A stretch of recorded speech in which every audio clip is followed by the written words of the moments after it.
Good morning, everybody. We are back with another Career Therapy Live, and in just a moment, June will be joining us for Mornings with Martin and June.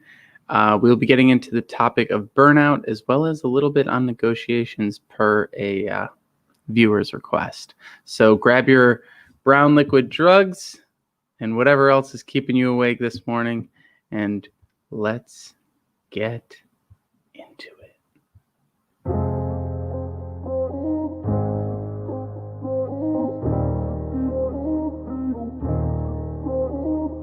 I'm too old for this. Been around this, broken down for way too long. Left my home for this. Story-eyed, it's no surprise. Things went wrong. What was I thinking, babe? All the mistakes I made.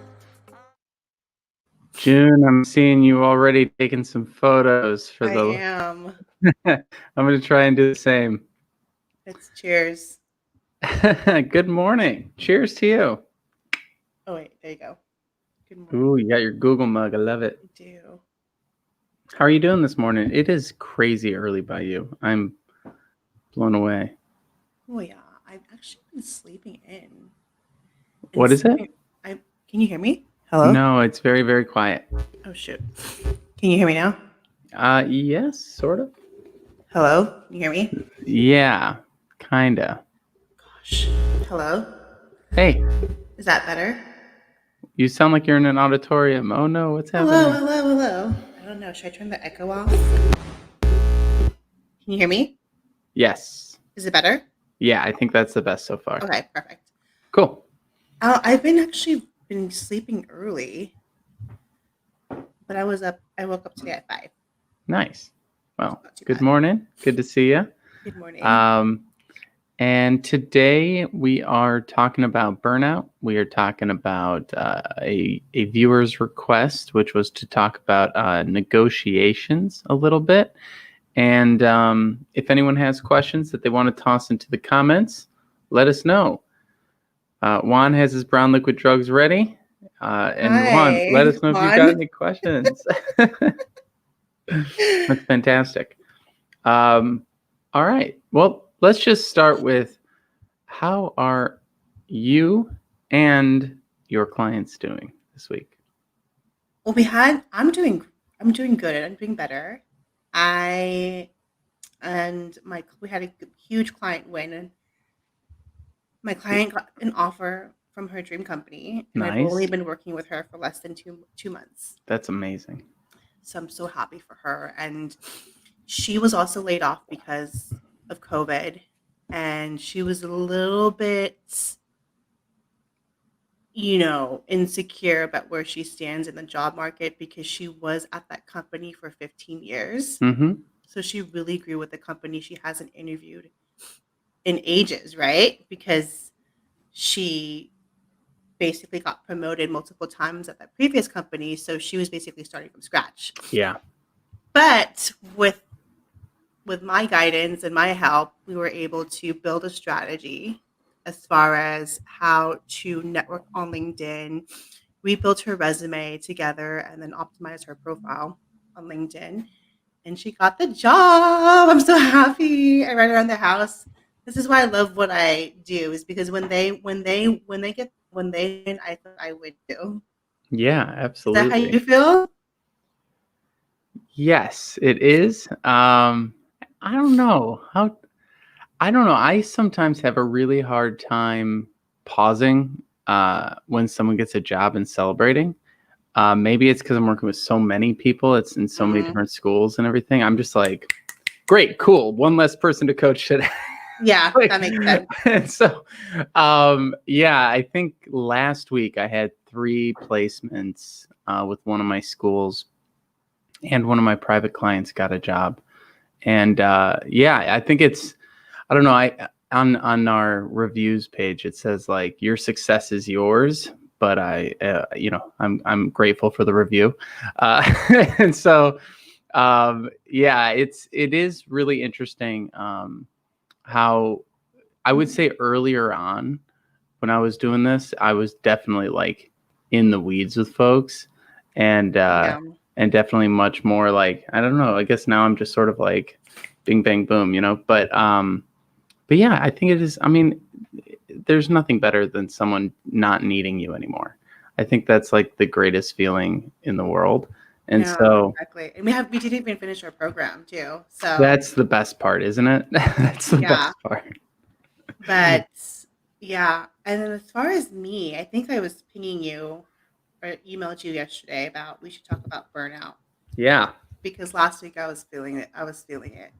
Talk to me. What's been happening? Well, just because I've been having a lot of overwhelming messages in my inbox about Mm-hmm. interest of working with me. I've decided to finally work on launching a group coaching program, Cool. but the thought of actually building it, I already have the content, right? And Yeah. the thought of actually building it and making the slide decks and presentation just gave me huge anxiety.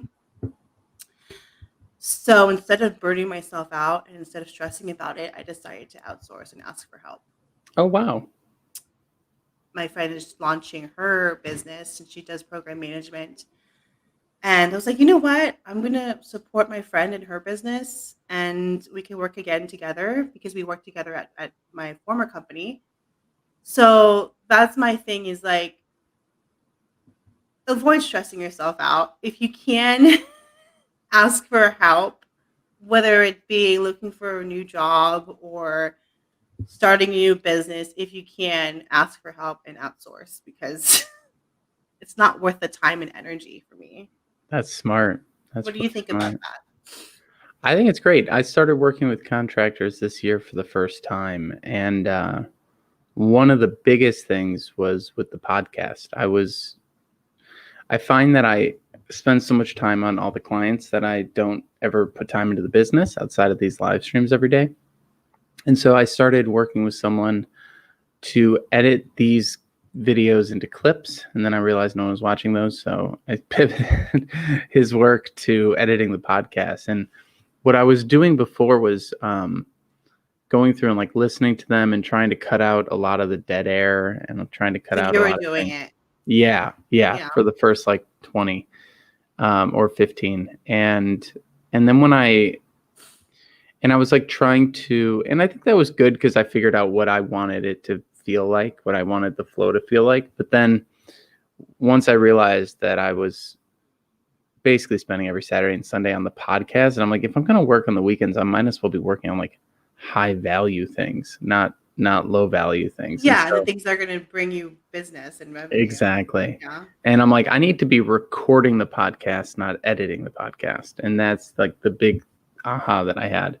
I'm like, make more episodes, don't edit more episodes. And so that was pretty big. And I came up with this idea of like life after layoff. And suddenly I had like 15 episodes to edit. And I just looked at it and I was like, there's no way I can do this. It'll take me months. And really what happened was I went on a short vacation, and a week prior I didn't get an episode out, and a week after I didn't get an episode out. And then people were like, hey, when's my episode going up? And I was like, yeah, whoops. So so now it's just like he's got, he goes through, he edits it's all done, and I don't have to think about it. It's wonderful. I just have to post it. And so we actually have a new one that went up today. It's going to be really good. But there's, and then that sort of helped me figure out how to work with other folks. Chad is one of the coaches at Career Therapy, and he helps me a lot behind the scenes with different content, different curriculum, and different things like that. And we're always trying to figure out the best way to structure that and what he should and shouldn't be working on. But it's definitely an interesting, it's interesting because even though I am outsourcing some things, I'm like, there's so much more that I probably should, and I'm not letting Oh, go that of you it. should. Yeah, Yeah. I feel you the same way. Like for me, I do all of my edits. Yeah. Editing takes forever. I actually like it though. I like doing it. Me But too. it does take forever. But I've realized because I've been doing when I started this whole journey of sharing content on LinkedIn, I always probably posted maybe one video every week. But now that I have live, Yeah. I'm like, I'm just gonna go live because Whenever. it's more efficient. And for me, like when I speak in just like this conversation style and just speaking my thoughts, it's a lot more easier than actually putting my camera together with my ring light and then taking multiple takes, Yeah. 100%. right? And then Yeah. also factoring in the time of editing the video. Yeah. I was doing a weekly video series when I was at Udacity, and they're all up on their website. But I was actually scripting out the episodes, recording them, multiple takes, editing them, and posting them. And, it took a huge chunk of each week. And once I figured out live streaming, I was like, oh, yeah. I mean, the goal here is to help people, not to become, the most clever video. Filmmaker. Exactly.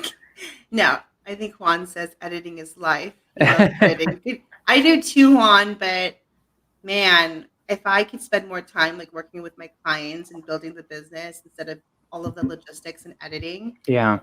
So I think that's why, like, I think it was yesterday or the other day, I was celebrating my client win and then also just kind of speaking my thoughts on mindfulness. And I mentioned you because I love how you go on your live every day and you read from the Daily Stoic. It's a great way to set the tone for the day. So I pulled out my mindfulness book somewhere around here that I got from Target, and I'm like, you know what? I'm going to see how this goes. I'm going to read something from here, and then it just flowed so naturally, Yeah. right? And then I ended up also inviting one of my connections. I think you know her, Lenny, Mm-hmm. from the UK, and it was the first time that we met, and we often DM each other through voicemail Cool. on LinkedIn. And this weekend we were just talking about the importance of self-care and stepping away and, working on yourself as far as, exercising, meditation, blah, blah, blah. And then like, this is a great topic to talk about. Let's do it. So I literally just pinged her that same day and she went on a live for me. And we did the live for maybe like a total of, she was on there with me for 10 minutes. Yeah. But there you go. There's content there for you already. Exactly. Now you don't have to edit it. Exactly. It's so organic too, Yeah, I absolutely agree with that. It's a nice tone to start the day. Glad you found your book. Nice.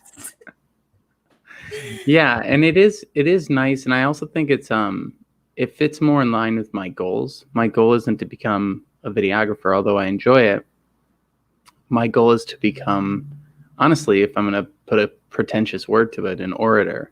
And so like this daily practice, it's great because I can connect with people. It's great to kind of give social proof to the whole point of a coach is to have someone to rely on. And so being a daily streamer is reliable. And then it's forcing me to become better at thinking when I'm tired. And that I think has been the biggest benefit for me is like, even when I'm having an off day, I've got to come up with, a few things to say. And that I think really long term, when I think about it, I'm like, oh yeah, I just want to be like a really confident speaker. I don't want to have to script things out. I don't want to have to, read from a PowerPoint. I want to be able to literally show up. And this is something I've been talking about a lot in my coaching sessions, is like, I'm at the point where I used to be incredibly anxious and I would have to script everything and then I would forget a word and I'd blank and it would be horrible. Now I'm at the point where I'm like, how unprepared can I be and still succeed? That's like that's my new goal in life. How unprepared can I be and still succeed? I love that. Today I got hired by a local community college to do a resume workshop. Cool. And today I'm doing this at 12 p.m. my time. I don't have a script. I have my slide decks.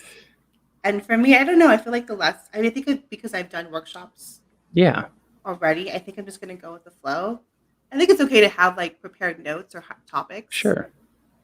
But you're right, though. It's like how, like, you are successful when you could just talk on the fly and talk confidently without actually looking down at your notes, and speaking in confidence. Yeah, and that comes from practice, right? Like if you hadn't been a recruiter for years, like you wouldn't be able to pop in and do that. Like if I hadn't been teaching this for a decade, it wouldn't be the same. So I think it's kind of it's a nice place to get to. It's like it's what I've been sort of striving for years, and now that it's here, like, cool. Now I can actually focus on bigger things than just do I know what I'm talking about. Right. Juan says, I'm writing that in my sketchbook. How unprepared can I be I to know. be I need successful? to write that down. Yeah. That's a great. How unprepared can I be and still succeed? That's the quote. I'll put it in the comments here. Oh, perfect. I guess there's a question mark on that, huh? Yeah. Whoops. When I know the first thing I'm going to do after live ends, I'm going to start preparing, I guess. You saw what I thought. You saw me. Yeah. Well, that's also big is live helps us get comfortable with mistakes. Whereas like if we're making purely perfectly edited videos, we can edit out every and ah and mistake. And I almost prefer that people see me screw up because then they're not held to a standard that. Exactly. Yeah. Did you see my video I posted on Friday? I'm not sure. Which one was it? I was doing a video on how the importance of practicing because practicing makes progress. Yeah, I love that. But the video that I did and this is the reason why I was so burnt out. That day I had a live on one of my other coach friends' live stream. And then I also had 3 strategy calls with clients. And then I attempted to do a video after all that busy day. Yeah, no.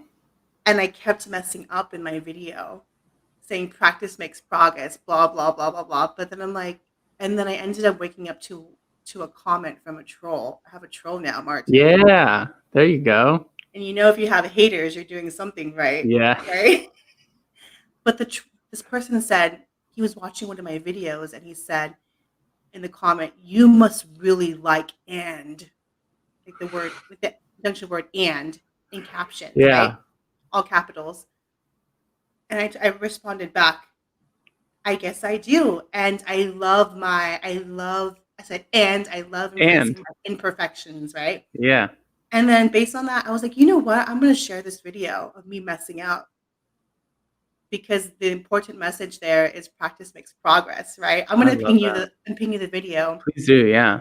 And people were saying, this is the videos that I want to see because you're basically showing how much work goes into content creation, into videos. It's crazy, right? And everyone still got the message, even though I didn't say it perfectly, like in a perfect way, Mm-hmm. And that's my thing is like, I want to take people on this journey with me and encourage people. Done is better than perfect. Yeah. I was talking with someone the other day and she's prepping for the interview process and she's crushing it. She keeps like getting to the next round. And she's one of those students. A lot of times I work with boot camps, and a lot of times like some students will have one call, some students will never engage. And then some students will book every single week. I'm like, yeah, there you go. So she's one of those students and she's crushing it because she's engaging and because she's listening and applying the things. And one of the things that she was talking about in our mock interview, she's like, I know I say and she was getting really worried about it. And I go, I say I say it every day on my live stream. I say it all the time and I still get jobs. Like that is not the thing that's going to stop you from getting the job. What's going to stop you from getting the job is being worried about the likes and the ums. Right. And that, in my mind, is what people miss when they think about professional development and skill development. They're like, oh my gosh, I need to like sand the edges of something perfectly down when they don't even have like the form of what they're the shape. It's like, get the shape right. And then you can sand the edges. And so in her case, I'm like, all your stories are solid. Everything you're talking about makes sense. You have a very good point of view and you have a very positive tone. That all is going to drive this so well that you can let go. You're not going to fix ums and ahs in a day and a half. No, exactly. Yeah. It's like the core experience, like the skills that you're sharing, the real actual examples that you're sharing that is highlighting the quality of your work. not the like you said, like the tone, not all these filler words. So I love that you told her that. That's great. Absolutely. Well, I'm saying that's refreshing to hear. It definitely is, my man. Now, of course, if you want to become like a huge, like Tony Robbins type speaker, you work on those things once you get to that level. But, I think for general interviewing, most people are pretty solid. I want to shift the topic just slightly a little bit to negotiations, because that was one of the viewer questions. And I'll read it really quick here, what they asked. So they had gone through a layoff recently due to COVID. I'm always nervous to share people's names or any identifying information, so I'll just read it. These career therapy sessions are helping a lot right now. A couple weeks ago, my company had a major restructure and eliminated my position. The daily sessions are everything. Maybe on a future episode, you can talk about salary negotiations. Thanks so much. So I want to give a shout out to Jay for that. I'll just use the initials. And one of the questions I have for you, June, is what do you typically say to folks who are struggling with the negotiation salary questions? Yeah, great question. I actually talked about this, I think, in one of my lives or videos last week. You always want to make sure, I think negotiation starts from that very first call that you have with that recruiter, right? Mm-hmm. When they ask you about your salary expectations and you give the range. And I always tell my clients and I always tell people that you don't want to show them all your cards, right? Yep. You want to put that question back on them and say things like, this is based on my experience too, working in the recruiting chair and talking to other candidates and walking them through the process. You want to, when they ask you that question, you don't want to give them a number first. You could say things like, well, we'd love to learn a little bit more about the position and the scope of the actual work and learn more about the team. But before we move forward, I would love to learn about the different range you have specific for this role along with the benefits. And then they will give you that range. And if it's based on what you are, if it's going to meet your expectations and you can move forward, but you should always, I always suggest not giving your final number in that first call, because you want to make sure you have room for negotiation for yourself. Yeah. Right. And then be transparent. If you are actively interviewing at different companies or competitors, mention it. Because that ball is going to be in your court when you're down to the offer stage, right? And you could say, well, I'm actually still in progress with these different companies, and this is what they're offering. Yeah, I like that. Yeah. And I think it's so interesting because it really comes down to the comfort level of the individual, right? Like, I think sometimes when I hear, I guess I get nervous when I hear when I hear the advice of like, tell them you're interviewing with other places. Because sometimes what I see is like, I think that's the right advice, 100%. But then there's some folks who I notice they're so nervous to talk about money that if they were to bring up some topics that make them even more nervous, like I'm interviewing elsewhere, and again, going back to that idea of tone, sometimes people will throw off the whole tone of the interview by trying to be like, well, I'm also interviewing somewhere. And they like get into pretentious mode. And I'm like, ooh, so I'm always trying to I'm always trying to negotiate between these different approaches to it, depending on where your comfort levels are. Because I feel like sometimes like the best thing to do is to, depending on who we're talking to, it could be like, here is the phrase that I use. I'll just use my phrase and then we'll kind of see where the overlap is between our two approaches. I'll say something like, do your research, figure out the range. And then say, my range is somewhere between X number and X number, give like $10,000. And then say, and I'd like to be at the top end of that range. Right. What does your budget look like? And both of us, I think, are suggesting that second piece is the most important piece, which is engage them in the conversation. The Yep. worst thing is, here's my number. No, exactly. Dead silence. Dead silence. Yep. And No. dead silence is the worst in an interview. And so No, I love what absolutely. you're saying about pushing it back to them. No, and absolutely, you should always do. You can go like there's the internet. The internet is there for you to research the different market comp ranges, right? Use that. Provide the data, provide the information, and also leverage your experience. And then also this is my range. I like to be at the top end of the range. What are your thoughts on that? Based on Yeah. our conversation with the recruiter, do you can like, I would feel comfortable moving forward if you could see this happening for me. Yeah, that's cool. That's it. But absolutely, like you want to make sure you do your market research, and then tone too when it comes to saying I'm also interviewing with other companies.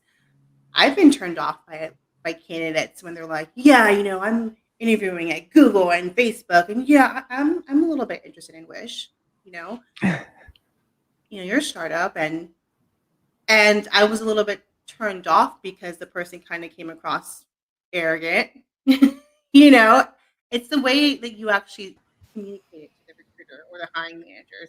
Always say yes. I'm actually interviewing at other companies, and then also reiterate your high interest in the company. Absolutely. But your company is one of my top target companies. I would love to pursue a career with it.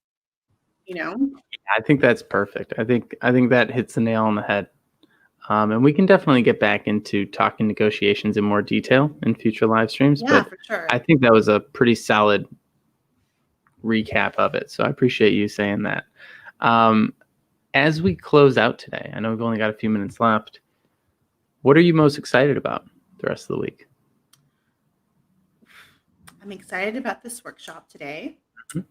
I'm also excited. I don't know if I told you this, but I'm planning something with the Mom Project, which is a talent marketplace Mhm. that connects parents, specifically mothers, get back to work with these great tech companies like Facebook, Pinterest, Uber. And we are working on doing a live next week, which is exciting because we're also doing a Unity Hour through their YouTube live series. And the exposure for my business and my brand is just mind-blowing. So this is why Yeah. I've decided to outsource for help and ask for help, because You're about to blow up. I don't know, we'll see. The community is over 275,000 job seekers. So I'm crafting something special for them to offer. Nice. So that's what I'm really excited about, is now I really want to work on scaling and working more efficiently. And I feel like now I'm kind of leaning towards that direction because I'm getting my act together. And also too, I'm also trying to protect my time and energy and making sure that I have time blocks for my kids and my family. But yeah, that's what I'm excited about. What about totally you? exciting. I'm giving a talk at Coding Temple this afternoon, so that's always exciting. We've got an ongoing series that we're doing, so very excited for that. I'm excited for you. All right. Well, I think that this was a very fun start to the day. I love mixing these up and chatting with you. So we will be back with more Mornings with Martin in June and live streams in the future. And keep an eye out for more cool stuff coming from Build with June. I know you've got a lot of cool stuff coming down the line. And career therapy. And thanks so much for joining us this morning, June. And thanks, everyone, for sharing your comments and stopping by. Good luck in your careers. Thank you. All righty, everyone. Enjoy the rest of your day, and I'll see you bright and early tomorrow for Career Therapy Live.